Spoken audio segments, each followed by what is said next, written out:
Burke को लेकर के कांग्रेस ने, आरजेडी ने नई बहस को आगे बढ़ाने का कुत्सित प्रयास किया है। आप मुझे बताइए, क्या इनको फर्जी पोलिंग करने का अधिकार दिया जाना चाहिए? योगी आदित्यनाथ पहुंचे और पहले ही दिन कहानी ही बुर्के से शुरू। आपको बूथ पर जाना है और वहां वोट डालना है, लेकिन चेहरा नहीं दिखाना है। बिना चेहरा देखे, बिना पहचान पत्र देखे जिसकी मर्जी आए वो वोट डाल दे। उत्तर प्रदेश में देखिए, समाजवादी पार्टी के जो प्रदेश अध्यक्ष हैं, उन्होंने चिट्ठी लिख दी चुनाव आयुक्त को। ये कैसे हो सकता है? ये असंवैधानिक है। समाजवादी पार्टी उत्तर प्रदेश में है, आप उनके नेताओं को देखिए, वो किन किन को टिकट देते हैं। शहाबुद्दीन जो जेल में सड़ के मर गया यहीं दिल्ली में, और उसके बेटे को आप टिकट दे रहे हो, जो एक मतलब माफिया का बेटा है। आप क्या मैसेज दे रहे हो? ये वो लोग हैं जो चाहते हैं कि अराजकता बिहार में फैली रहे। बात करेंगे बिहार विधानसभा चुनाव में योगी आदित्यनाथ की एंट्री की, और दूसरी तरफ जहां टिकट फाइनल नहीं हुए हैं, सीट फाइनल नहीं हुआ है, बीजेपी ने अपने स्टार कैंपेनर योगी आदित्यनाथ को बिहार विधानसभा चुनाव में उतार दिया है। और योगी आदित्यनाथ कहीं पहुंचे और वहां का तापमान न बढ़े, ऐसा नहीं हो सकता। वो एक फिल्म का डायलॉग है कि हम आएंगे तो थोड़ी गर्मी बढ़ जाएगी। बिहार विधानसभा चुनाव में जैसे ही पटना दानापुर योगी आदित्यनाथ पहुंचे, उन्होंने चुनावों का माहौल वाकई में ऊपर की तरफ कर दिया।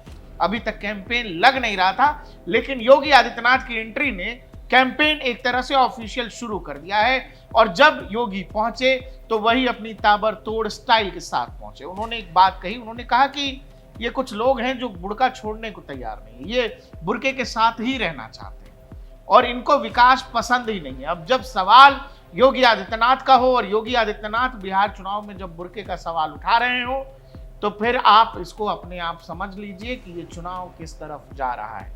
कहानी वहां तक भी जाएगी आने वाले समय में, जहां वो कहेंगे कि बटेंगे तो कटेंगे। हालिया दिनों में, पिछले 10, 15, 20 साल में अगर आप कुछ नारों की बात करें जिसमें लगा कि कुछ नारे बड़े अच्छे और फेमस हुए, अगर आप 90s के दौर में नहीं जाना चाहते कि रामलला हम आएंगे, मंदिर वहीं बनाएंगे, तो उसको छोड़कर आपको अच्छे दिनों की बात याद होगी, आपको शाइनिंग इंडिया की बात याद होगी, आपको 2019 में बीजेपी की तरफ से दिया गया नारा जिसमें राहुल गांधी ने पहले कहा कि चौकीदार चोर है, जिसमें प्रधानमंत्री ने कहा मैं भी चौकीदार, और पूरे देश में ये नारा खूब चला था।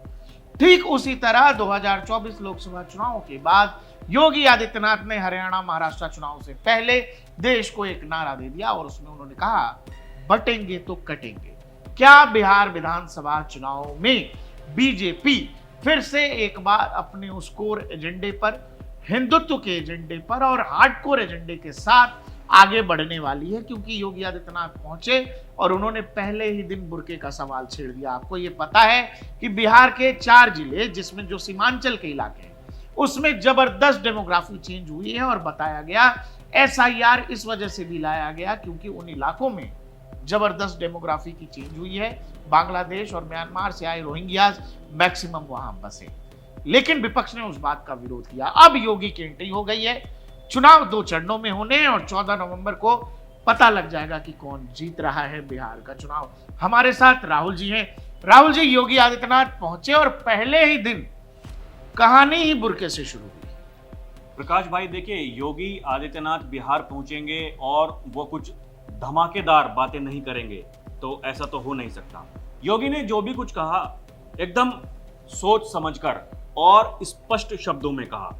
योगी ने अपने भाषण की शुरुआत की, उन्होंने कहा ये वो लोग हैं जिन्हें विकास अच्छा नहीं लगता, ये वो लोग हैं जो चाहते हैं कि अराजकता बिहार में फैली रहे। उनका ये कहना था कि 1990 से लेकर के 2005 के बीच में बिहार ने क्या कुछ नहीं देखा, वो गुंडा राज, वो अराजकता का तांडव। ये लोग अगर सत्ता में आए, ये फिर से वही करना चाहते हैं। क्योंकि अब देखिए, SIR अगर चुनाव आयोग करवा रहा है, चुनाव आयोग का यह कहना है कि घुसपैठियों को भारत में वोट देने का अधिकार नहीं हो सकता। योगी ने कहा अगर NDA इस बात का समर्थन कर रहा है तो वो कौन लोग हैं जो सड़कों पर उतरने को तैयार हैं और इस बात का विरोध कर रहे हैं? वो यही राजद और कांग्रेस वाले, इनके चेले चपाटे हैं। उनका यही कहना था। इसके अलावा योगी आदित्यनाथ ने यह कहा प्रकाश भाई, और यह बहुत महत्वपूर्ण बात है, आप कहीं बाहर जाते हैं, तो एयरपोर्ट पर आप अपना चेहरा दिखाते हैं ना, आप आधार कार्ड बनवाते हैं, हाँ। आप अपना चेहरा पता दिखाते नहीं हैं ना, लोग इतना सेंटिमेंटल क्यों होते हाँ, हैं राहुल जी कि मैं कहीं जा रहा हूं तो मुझे चेहरा दिखाने में क्या दिक्कत है? जितने भी कागज हैं, जो भी बनते हैं, जहां आपको जरूरत होती है आप अपना चेहरा दिखाते हैं, आपकी पहचान होती है। समस्या किस बात से है? समस्या इस बात से है कि आपको बूथ पर जाना है और वोट वहां डालना है। वोट डालना चेहरा है, नहीं लेकिन दिखाना है। चेहरा नहीं दिखाना है। ये ऐसा कैसे हो सकता है? अरे भाई, अगर आप ठीक हैं तो चेहरा दिखाने में क्या दिक्कत है? और आंगनवाड़ी के जो कार्यकर्ता हैं, आपका चेहरा वो देखेंगी, आपकी पहचान वो करेंगी, जो चुनाव अधिकारी हैं, उनके निर्देश में सब कुछ होगा। आप उस बुरके के पीछे ऐसा क्या कर रहे हैं? क्या देखिए, फ्रॉड कर रहे हैं? बुरके के पीछे प्रकाश भाई आप ये कौन चाहते नहीं हैं जानता है? पकड़ के आदमी बुड़का आए और वोट डलते चला जाए और कोई पूछे नहीं, हमने क्योंकि अरे हमारे यहाँ बुरका माना जाता है। आप अरे भाई, देखिए, तो पर्दा जो हमारे गांव देहात में औरतें आज भी पर्दा, वो भी घूंघट घूंघट, हाँ, घूंघट में जाती हैं वोट डालने के लिए, क्या उनकी चेकिंग नहीं होगी? क्या उनका कोई नहीं देखेगा क्या? तो ऐसा कैसे हो सकता है? मतलब एक समाज को आप इतने अलग ढंग से कैसे परिभाषित कर एकदम सकते हैं? स्पेशल फील कराइए एकदम। हाँ। अरे भाई, आप कहीं भी कोई भी काम करेंगे, आपको राशन चाहिए तो पहचान बतानी है, आपको सरकारी योजनाओं में कुछ भागीदारी चाहिए तो आपको बताना है ना पहचान। आप लेकिन देश की लोकतांत्रिक प्रक्रिया में हिस्सा ले रहे हैं, आपको एमपी एमएलए चुनना है, प्रतिनिधि चुनना है, लेकिन आप ये कह रहे हैं कि आपको चेहरा नहीं दिखाना। तो क्या, ये तो बड़ा संदेहास्पद है कि ऐसा क्यों कर रहे हैं बिहार में ही और ये नहीं, व्यवस्था क्यों चाहिए? बिहार में ही नहीं प्रकाश भाई, उत्तर प्रदेश में देखिए, समाजवादी पार्टी के जो प्रदेश अध्यक्ष हैं, उन्होंने चिट्ठी लिख दी चुनाव आयुक्त को कि ये कैसे हो सकता है, ये असंवैधानिक है। अच्छा, असंवैधानिक है ये देखिए ना उनकी मानसिकता। इसीलिए योगी ये कहते हैं ये बीमारू मानसिकता वाले लोग हैं जो चला रहे थे उत्तर प्रदेश को। और ऐसे ही लोग, योगी ने कहा आपके सहयोगी, यानी राजद के सहयोगी, कांग्रेस के सहयोगी, कौन? समाजवादी पार्टी वाले। वो जब यहां उत्तर प्रदेश में सरकार में थे, माफियाओं का तांडव होता था, माफिया लूटता था, डकैती डालता था, शोषण करता था। उन्होंने कहा हम सरकार में आए, वो माफिया जो अपने आप को बड़े बड़े तुर्रम खां समझते थे, उनकी जमीन वापस ली, वहां बुलडोजर चलाया, वहां हमने मकान बना के दे दिए गरीबों के लिए। वो कह रहे भी हैं माफियाओं की छाती पर घर बनेंगे। और उत्तर प्रदेश में अगर ऐसा हो सकता है तो ऐसा बिहार में भी हो सकता है। वो क्लियर कट चेतावनी, वहां के जो बड़े बड़े बाहुबली अपने आप को समझते हैं, अभी भी देखिए राजद ने किन किन को टिकट दिया है, ये देखिए। हालांकि प्रकाश भाई देखिए, वो इलाके के अनुसार अपना कौन जिसका वहां पर वर्चस्व है वो नेता हो सकते हैं, लेकिन आप देखिए लालू यादव जी ने शहाबुद्दीन के बेटे के साथ में फोटो खिंचवा करके बताया है हमने उसको टिकट दे दिया। बताओ, किसी और शहाबुद्दीन जिंदाबाद, तेजस्वी यादव के बगल में नारे लग रहे हैं। आप ये समझो कि कोई पॉलिटिकल पार्टी आज से 25 साल बाद, दुर्दशा के बाद, तब जब विपक्ष में, फिर भी बदलने को तैयार नहीं। शहाबुद्दीन आतंक से इतर उसका कोई जवाब नहीं है। वो आतंक का एक स्वरूप था उस पूरे इलाके में। पूर्वांचल से सटा हुआ इलाका जो है आपका सिवान छपड़ा, उस इलाकों में 6 बजे के बाद मार्केट बंद हो जाया करते थे। सिवान में साहब हैं और साहब के गुंडे पूरे शहर में आग फैला करके रखते थे। और वहां पर एसिड कांड और वो जो मास्टर साहब के लड़कों के साथ जो हुआ, वो कहानी तो जा करके पढ़ेंगे, और ऐसी ऐसी कितनी कहानियां। लेकिन आज भी उस कहानी से राजद हटने को तैयार नहीं है, क्योंकि उनको ये लगता है कि वही उनकी लेगेसी है। तेजस्वी यादव नौकरी की बात कर रहे हैं, सबको नौकरी देने की। उनसे ये पूछे कि शहाबुद्दीन के बेटे को जो नौकरी वो देना चाहते हैं, वो उसका आधार क्या है? क्या आधार है? शहाबुद्दीन जो जेल में सड़ के मर गया यहीं दिल्ली में, और उसके बेटे को आप टिकट दे रहे हो, जो एक मतलब माफिया का बेटा है। आप क्या मैसेज दे रहे हो समाज में? और देखिए, और बिहार को आप क्या देना चाहते हो इससे भाई? प्रकाश भाई केवल देखिए बिहार ही नहीं, आप पूरे देश में देखिए, ये वही लोग हैं जो इंडिया गठबंधन के सदस्य हैं, जो घटक दल हैं। इनके नेताओं को आप देखिए, समाजवादी पार्टी उत्तर प्रदेश में है, आप उनके नेताओं को देखिए, वो किन किन को टिकट देते हैं, वो किन को विधायक बनाते हैं, वो किन को सांसद बनाते हैं। ये किसी से छुपा है क्या? एक जनपद एक माफिया देते थे, उसी तरीके से बिहार में तांडव चलता था। देखिए वही है, सोच उनकी वही है, काम वो वही करते हैं।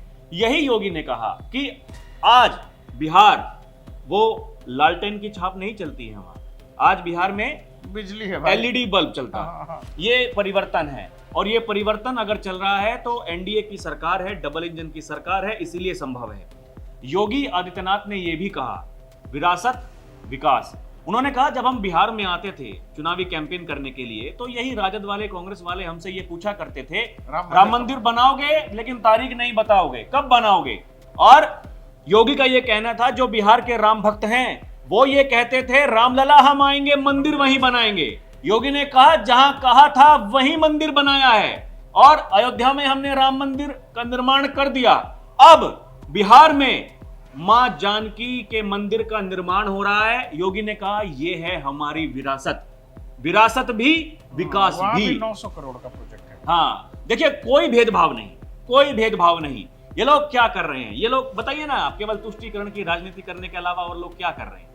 अभी जो सरकारें हैं, जो एनडीए की सरकारें हैं, अरे आप आंकड़े उठा करके देखिए ना, कौन से समाज के कितने लोग जो सरकार की जन कल्याणकारी योजनाएं हैं उसमें भागीदार हैं। ये अपने आप में स्पष्ट करता है कि जब सबका साथ सबका विकास का मंत्र लेकर के सरकार काम करती है, लेकिन ये लोग सबका साथ सबका विकास इससे समझते हैं ना, कितने मुसलमानों को टिकट दिया, कितने हिंदुओं को टिकट दिया, ये इस आधार पर इनको लगता है कि समाज एक तरफ है या दूसरी तरफ नहीं है। कुल मिलाकर देखिए प्रकाश भाई, इनकी परिभाषा कौन नहीं जानता है। ये MY फैक्टर यही उत्तर प्रदेश में चलता था और यही बिहार में चलता था। आप लालू प्रसाद यादव को लीजिए, वीआईपी वाले नाम क्यों नहीं बता रहे हैं। देखिए ना, आप लालू प्रसाद यादव को लीजिए चाहे मुलायम सिंह यादव को लीजिए, अब अखिलेश यादव जी एक स्टेप आगे बढ़ गए हैं। वो पीडीए का नारा लेकर के आए हैं, पिछड़ा दलित अल्पसंख्यक। योगी ये कहते हैं कितने दिन रहेगा पता नहीं, परिवार लगता है 2027 का चुनाव अगर समाजवादी पार्टी हारी तो पीडीए को भी भूल जाए। ये देखिए योगी तो कहते हैं ये परिवार डेवलपमेंट अथॉरिटी है, ये कोई पीडीए नहीं है।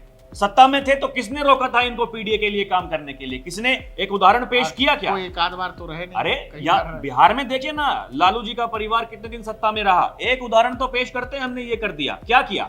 ऐसे ही आप उत्तर प्रदेश में जाइए, मुलायम सिंह यादव जी का परिवार कितने दिन सत्ता में रहा, एक उदाहरण तो देते, हमने ये कर दिया। आज उत्तर प्रदेश दूसरी बड़ी अर्थव्यवस्था है, परिणाम है दंगे नहीं होते हैं, कर्फ्यू नहीं लगते हैं, विकास के कार्यों में बैरियर नहीं खड़े होते हैं। यही परिणाम होता है, यही अंतर है और कुछ अंतर नहीं है। कुल मिलाकर बिहार विधानसभा चुनाव में योगी आदित्यनाथ की एंट्री हो गई है और बीजेपी कहीं भी जब चुनाव लड़ती है या एनडीए कहीं भी जब चुनाव लड़ता है तो उसमें सबसे ज्यादा जो उनके उम्मीदवार होते हैं उनकी ये मांग होती है कि ज्यादा से ज्यादा जो है योगी आदित्यनाथ की रैलियां उनके विधानसभा इलाकों में हो। योगी आदित्यनाथ की पॉपुलैरिटी क्या है वो आप इसी बात से मान लीजिए कि लोग इवन कहते हैं कि ठीक है प्रधानमंत्री जी के पास उतना समय नहीं, कोई बात नहीं, लेकिन योगी आदित्यनाथ की रैली जरूर होनी चाहिए अलग अलग विधानसभाओं में। कुल मिलाकर एकदम हाई नोट पर, हाई पिच पर जो योगी आदित्यनाथ का स्टाइल है, उन्होंने बिहार विधानसभा चुनावों की कैंपेनिंग अपने स्टाइल में शुरू कर दी है। आपको क्या लगता है कि क्या फिर से बिहार में योगी आदित्यनाथ का वो प्रभाव आने जा रहा है जो हमने हरियाणा में देखा, महाराष्ट्र चुनाव में देखा? क्या बिहार में भी वो नतीजे होंगे जिसकी उम्मीद बीजेपी कर रही है?